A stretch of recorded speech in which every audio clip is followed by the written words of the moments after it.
இப்ப நான் என்ன பண்ணேன்? அந்த கோபி கிட்ட பாலுவுக்காக அவன் காதலிக்கிற பொண்ணு வீட்ல போய் பேசலான்னு சொன்னதுக்கு சரி போலான்னு சொல்ற. அதத்தான் கேக்குறேன், யோசிச்சுதான் வாக்கு கொடுத்தியா? இதுல யோசிக்கிறதுக்கு என்ன இருக்குமா?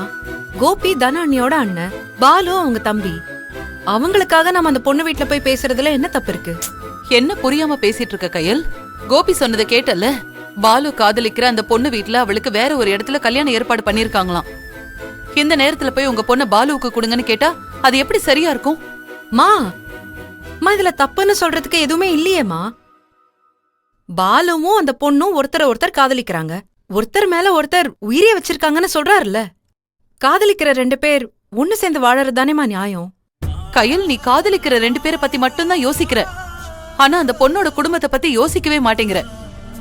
அந்த பொண்ணுக்கு எவ்வளவு கனவுகளோட ஆசைகளோட நல்லா வாழணும், நல்ல எதிர்காலத்தை அமைச்சு கொடுக்கணும்னு அவங்க வீட்டுல பார்த்து கல்யாணம் ஏற்பாடு பண்ணிட்டு இருப்பாங்க. சொல்லு, இப்படி கல்யாணம் முடிவு பண்ண ஒரு பொண்ணுன்னு தெரிஞ்சு நாம போய் உங்க பொண்ணு கொடுங்கன்னு கேக்குறது தப்பு இல்ல? நீ சொல்றது எனக்கு புரியுது கையல். தனத்துக்காக நாம போய் அந்த பொண்ணு வீட்டுல பேசணும்னு நீ சொல்ல வருது எனக்கு புரியுது. ஆனா அதே சமயம் அந்த பொண்ணு வீட்டை பத்தியும் நாம யோசிக்கணும்ல. ஒரு பொம்பளை புள்ளைய பெத்த தாயா அவங்க இடத்துல நான் இருந்து யோசிக்கிறேன். நம்மள மாதிரி தானே அவங்களும் அவங்க பொண்ணுக்கு ஒரு நல்ல இடத்துல மாப்பிள்ளை அமையணும், போற இடத்துல நல்லபடியா வாழணும்னு அந்த பொண்ணை பெத்தவங்க எதிர்பார்ப்பாங்க.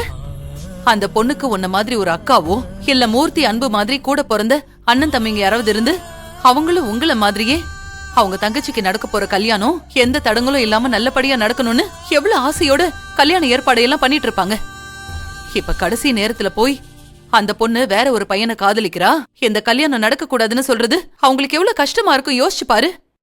நீ சொல்றதே எனக்கு புரியுது. அவங்க கல்யாணத்துக்கு ஏற்பாடு பண்ணிட்டாங்கங்கிறதுக்காக விருப்பமே இல்லாம அந்த பொண்ணுக்கு அந்த கல்யாணம் நடக்கணுமா? மனசுல ஒருத்தனை நினைச்சிட்டு இன்னொருத்தனை அந்த பொண்ணு கல்யாணம் பண்ணிக்கிட்டு நிம்மதியா வாழ்வாளா?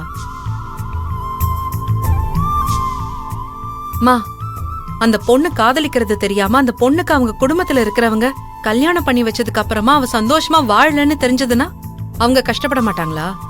நீயே சொல்லு. அவங்க வீட்டு பொண்ணு காதலிக்கிறான்னு தெரிஞ்சு அதனால வர கஷ்டத்தை விட கல்யாணத்துக்கு அப்புறம் விருப்பப்பட்டவனோட வாழ முடியாம, இவங்க அமைச்சு கொடுத்த வாழ்க்கையையும் சந்தோஷமா வாழ முடியாம அவ கஷ்டப்படுறான்னு தெரியும் போது அந்த கஷ்டம்தாமா பெரிய வலியை கொடுக்கும். இது அந்த பொண்ணோட குடும்பத்துக்கு மட்டும் இல்ல, அந்த பொண்ணுக்காக அவங்க பார்த்து வச்சிருக்கிற மாப்பிள்ளைக்கும் கஷ்டம்தான். வேற ஒரு பையனை காதலிக்கிற பொண்ண தெரிஞ்சே அந்த பையனுக்கு கல்யாணம் பண்ணி வைக்கிறது அந்த பையனுக்கு பண்ற துரோகமா? ஏன்னா நீ அப்படி நினைக்காத கையல். நீ சொல்ற மாதிரி அவங்களும் யோசிப்பாங்கன்னு நினைக்காத. ஒவ்வொருத்தருக்கும் ஒவ்வொரு எதிர்பார்ப்பு இருக்கலாம். அவங்க இடத்துல இருந்து யோசிச்சு பார்த்தாதான் அது தெரியும். சின்ன சிறுசுங்க காதலிச்சுட்டாங்கிறதுக்காக சேர்த்து வைக்கணும்னு சொல்றது எந்த விதத்துல நியாயம்? அந்த பொண்ணுக்காக பார்த்து வச்சிருக்கிற பையன் அவன் மனசுல எவ்வளவு ஆசையை வளர்த்து வச்சிருப்பான். அந்த குடும்பத்தோட எதிர்பார்ப்பு எப்படி இருக்கும்? எல்லாருமா சேர்ந்து சந்தோஷமா முடிவு பண்ணி வச்ச ஒரு விஷயத்த நாம எல்லாரும் கெடுத்த மாதிரி ஆயிடாது? நான் சும்மா ஒரு பேச்சுக்கே கேக்குறேம்மா. நீ சொல்ற மாதிரி அவங்க நிலைமையில நாம இருந்திருந்தா யோசிச்சு பாரு. இதே நம்ம ஆனந்தி வேற ஒரு பையனை உயிருக்கு உயிரா நேசிச்சு நாம அந்த சமயத்துல கௌஷிக்கு கல்யாணம் பண்ணி வச்சோன்னு வச்சுக்கோ, அம்மா அது எவ்வளவு பெரிய தப்புமா?